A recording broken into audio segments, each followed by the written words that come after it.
The following is a deep dive podcast generated by Notebook LM based on content from my upcoming book. In this podcast, we answer this question: how can small, strategic improvements in key sales metrics help you go from missing your quota to blowing it out of the water? And now, let's listen to the podcast. Hey everyone, welcome to another deep dive. Are you ready to totally rethink how even the smallest improvements can transform your sales? What's so interesting is Okay. research from Gartner and Mediafly shows that it's not just about crushing your quota or anything. It's about these little tweaks, like a 10% boost here and there that can totally snowball Yeah. into massive wins. Like we're talking sales velocity, deal size, even the number of deals you close. Okay, so we're talking about working smarter, not harder, Yeah. right? Because who wants to be grinding all the time Yeah. when you can be strategic and still see those Yeah. amazing results? Yeah, and there's all this pressure on sellers to just close, close, close. But the research shows that buyers are actually less confident in their decisions now. Makes sense, right? The market's great. Everything's changing so fast. It's true. And Gartner found that only 17% of buyer decisions are actually considered high quality. Wow, 17%. This is a huge drop. That's wild. No wonder buyers are a little hesitant these days. Right. So that's where this whole idea of value selling comes in. Okay, so is this like the magic bullet? Is this what everyone's buzzing about? It might just be Okay, tell me more. because it directly addresses that lack of confidence. It's about shifting from that old school, here are the features, to showing the impact your solution has on their actual bottom line. So it's not just what you're selling, but why it matters. Yes. Think ROI calculators, custom business cases, speaking directly to their pain points. Okay, I like where this is going because that makes it real for them. And Mediafly found that prioritizing value selling can boost win rates by 48%. 48%. See, that's the kind of data I love. It's huge. All right, so we get the concept, Yeah. but how do we actually put this into action? How do you actually become that trusted advisor instead of just someone pitching a product? Well, one great example is this guy, Doug May. He was all about value selling, and he led teams at Databricks and Splunk. Oh, wow, I've heard of them. Yeah, big names. Big names. And he talks about how he helped transform his teams from just closing deals to creating true believers in their product. That's a great way to put it. Turning your customers into advocates. Exactly. So what was his secret sauce? What did he do differently? Okay, spill the beans. What were his secrets? Well, one of the biggest things was he really pushed his team to build those internal business cases for clients, really collaborating with them to understand their pain points. Got it. So no more generic pitches. Mhm. It's all about tailoring it to their specific needs. Yes. And he wasn't afraid to get into the nitty-gritty, showing them the ROI, the impact on their bottom line. Show me the money. Right. And at Databricks, they saw a 5-fold increase in win rates 5 times. just from making that shift. That's incredible. Proof that this stuff actually works. Okay, but I gotta ask, this all sounds great in theory, but it also sounds like it takes a lot of prep work. It does. Can you really be doing this for every single prospect? Well, you don't have to go full-blown business case for every single one. But the key is that deep understanding of your customer's world. So doing your research, speaking their language, really getting those insights before you even start talking solutions. Because then you can tailor your pitch to what matters most to them. Okay, so we've talked theory. Now I want to hear how this plays out in the real world. Do we have a case study or an example? Actually, we do. Let's talk about Mike. Mike kept me. So Mike, he went from struggling to hit his quota one year Why? to absolutely crushing it the next. I'm intrigued. Give me the before and after. All right, so year one, Mike, he's stuck in that product pitch cycle, Classic. right? He's closing about 20% of his deals with an average deal size of $50,000. Oof.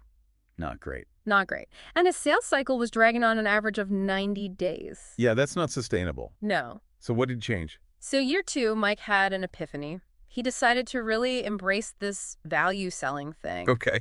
Instead of just listing features, he starts digging deep to understand their financial pain points. Music to my ears. Oh, yeah. He actually listened to his customers. Right, really listen. He's building custom business cases, doing detailed ROI calculations, going the extra mile to prove the value. Okay, so he upped his game, became a true consultant, but did it actually work? Oh, yeah. Year two, Mike's closing ratio jumps to 30%. Whoa. Okay, so he's closing more deals. More deals. And his average deal size shot up to $65,000. Nice. So bigger deals too. Bigger deals. But here's the thing. I know you're thinking. What about the sales cycle? Did it get longer? Right. Because it sounds like this takes time. You'd think so, right? Yeah. But no, his average sales cycle actually shortened to 75 days. No way. How is that even possible? Because he was having those in-depth conversations up front, building those relationships early on, it actually sped up the decision-making process. So he's closing faster, bigger deals, all because he really gets it. Yeah. He understands the value he brings to the table. But what about the volume? Right. It seems like if you're focusing on these bigger, more complex deals, you might actually close fewer deals overall. Did Mike see that happen? That's where that whole qualification piece comes in. Value selling isn't about chasing every single deal. It's about finding the right deals. Being more selective? Yeah, exactly. Gartner's research actually found that 60% of deals in a typical pipeline, Wow, 60%. they never close. That's insane. Yeah. So many wasted opportunities. Right. So when you really focus on those prospects that are the best fit for what you're offering, you're not wasting time on deals that were never going to go anywhere anyway. Okay, so it's like you're clearing out the clutter to make room for those bigger wins. Exactly. And when you combine that laser focus with closing those bigger deals more efficiently, it's like a snowball effect. Love it. So value selling isn't just about closing more deals. It's about working smarter, being more strategic, and ultimately having a bigger impact. Exactly. It's about shifting your mindset from being a product pusher to a trusted advisor. Someone who's really invested in their client's success. And you know what happens when you build those strong relationships? What's that? You get repeat business referral. Oh, yeah. The holy grail of sales. Exactly. Because when you consistently deliver that value, your clients become your biggest advocates. They do your marketing for you. Exactly. This has been eye-opening, honestly. It's making me rethink my entire approach to sales. It's not about the hard sell. It's about building those genuine connections and showing your customers how much you can help them. I think that's a great takeaway. So for anyone listening who's ready to ditch the old script and really level up their sales game, remember, it's not about pushing products. It's about delivering value and building those lasting relationships. Couldn't have said it better myself. That's all the time we have for today's deep dive, but keep those conversations going. What resonated with you? What are you going to implement in your own sales process? Let us know in the comments below, and we'll see you next time for another deep dive. So, there it is. What do you think? To recap, we covered 1. How small improvements in key sales metrics drive big results. 2. The impact of value selling on sales performance. And 3. Case study of a seller's transformation. Number 1. How small improvements in key sales metrics drive big results.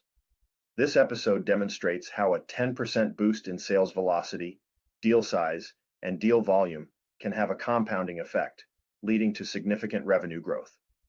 With these small targeted changes, sales teams can go from barely meeting quotas to consistently exceeding them.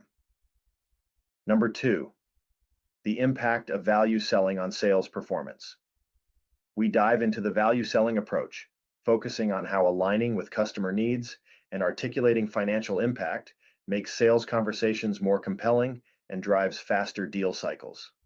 By positioning themselves as trusted advisors, sellers can close larger deals and improve their win rates. And number 3, case study of a seller's transformation.